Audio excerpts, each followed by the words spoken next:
आज मैं आपको बिल्कुल सिंपल तरीके से बहुत ही ज़्यादा टेस्टी मटर का पुलाव बनाना बताती हूँ कैसे बनाया जाता है। इसे खास करके सर्दियों में बहुत अधिक पसंद भी किया जाता है क्योंकि इस समय मार्केट में फ्रेश मटर भी बहुत आ रही है। आप भी इसे बनाइए, आपको भी ये बहुत ज़्यादा पसंद आएगा। तो चलिए देख लेते हैं इसे कैसे बनाया जाता है। मटर का पुलाव बनाने के लिए ये हमने 1.5 कप बासमती चावल लिए। अगर हम ग्राम में नापे तो ये 300 ग्राम है। 1 कप हमने फ्रेश मटर लिए, ग्राम में नापे तो ये 200 ग्राम है। हमने जो चावल लिए थे उसमें हम पानी डाल करके चावलों को 20 मिनट के लिए फूलने के लिए रख देते हैं। जब तक चावल फूल रहे हैं हम आगे की तैयारी कर लेते हैं। हम पुलाव को कुकर में बनाएंगे जिससे कि पुलाव जल्दी से बनके तैयार हो जाएगा।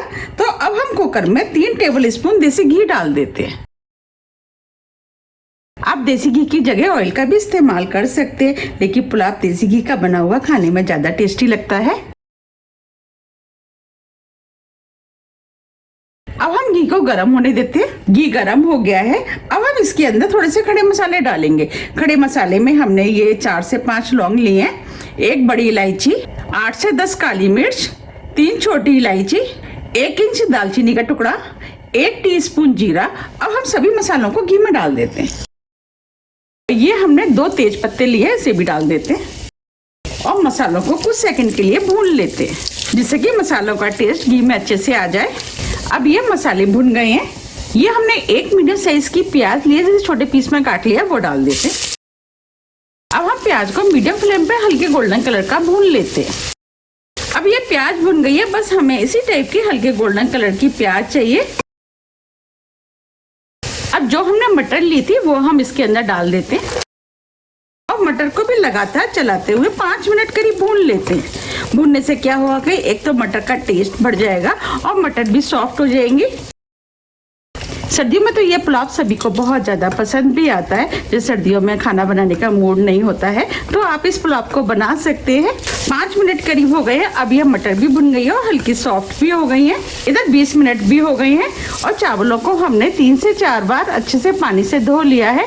अब हम चावल को कुकर में डाल देते हैं।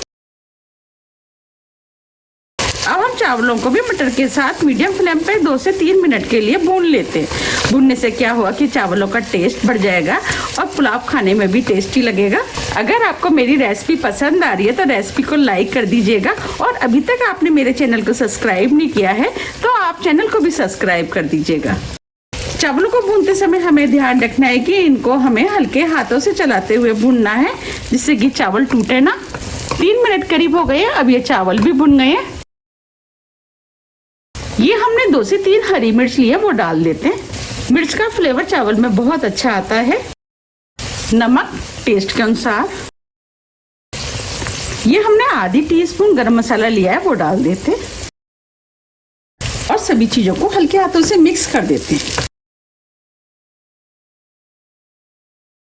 अब ये सभी चीजें अच्छे से मिक्स हो गई हैं। अब हम चावल में पानी डालेंगे। चावल में पानी वैसे तो दुगना डाला जाता है लेकिन हम दुगने से थोड़ा सा कम डालेंगे। हमने 1.5 कप चावल लिए तो अब हम इसके अंदर 2.5 कप पानी डाल देते हैं। पानी को मिक्स कर देते हैं। अब हम फुल फ्लेम पे पानी में उबाल आने देते हैं। पानी में उबाल आ गया है। ये हमने आधा नींबू का रस लिया है, वो डाल देते हैं। नींबू का रस डालने से चावल खिले खिले बनके तैयार होंगे। अब हम चावलों को हल्के हाथों से मिक्स कर देते हैं और कुकर को बंद कर देते हैं। अब हम मीडियम हाई फ्लेम पे 1 विसिल आने तक वेट करते हैं।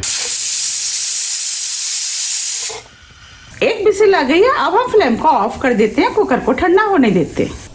अब ये कुकर भी ठंडा हो गया है। अब हम कुकर को खोल लेते हैं। आप देख पा रहे कितना बढ़िया पुलाव बनके तैयार हुआ है। अब हम हल्के हाथों से ऊपर नीचे कर देते हैं। आप देख पा रहे कितना बढ़िया खिला खिला पुलाव बनके तैयार हुआ है। आप देख पा रहे नीचे तक एक एक चावल खिल रहा है। अब हम इसमें थोड़ा सा हरा धनिया डाल देते हैं।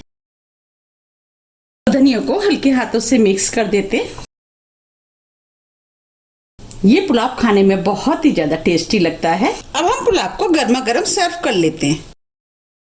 आप देख पा रहे कितना बढ़िया खिला खिला मटर पुलाव बनके तैयार हुआ है। ये खाने में बहुत ही ज़्यादा टेस्टी लगता है। आप भी इसे एक बार ज़रूर ट्राई कीजिएगा, आपको भी ये बहुत ज़्यादा पसंद आएगा। मैंने आपको जिस तरीके से बनाना बताया है, अगर आप उस तरीके से बनाएंगे तो आपका पुलाव भी बिल्कुल इसी तरीके का खिला खिला बन के तैयार होगा। आप देख पा रहे हैं इसमें एक एक दाना चावल का खिल रहा है।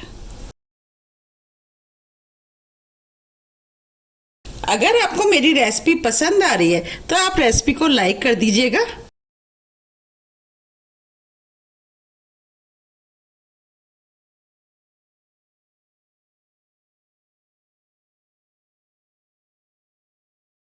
अब हम पुलाव के ऊपर थोड़ा सा हरा धनिया डाल देते हैं। मैंने पुलाव के साथ खाने के लिए बूंदी का रायता बनाया है। इसके साथ पुलाव खाने में बहुत ही ज़्यादा टेस्टी लगता है। आप इसकी रेसिपी मेरे चैनल पे देख सकते हैं। आप चाहें तो इस पुलाव को अचार से भी खा सकते हैं। अगर आपको मेरी रेसिपी पसंद आ रही है तो आप ज़्यादा फ्रेंड और फैमिली के साथ शेयर कीजिए और मुझे कमेंट्स करके ये ज़रूर बताइए कि आप इसे कब बना रहे हैं। अब मैं आपको इस पुलाव को पास से भी दिखा देती हूँ। देखिए कितना बढ़िया पुलाव बनके तैयार हुआ है। जितना ये देखने में सुंदर लग रहा है उससे ज़्यादा ये खाने में टेस्टी लगता है। मेरा तो देखते ही खाने का मन कर रहा है।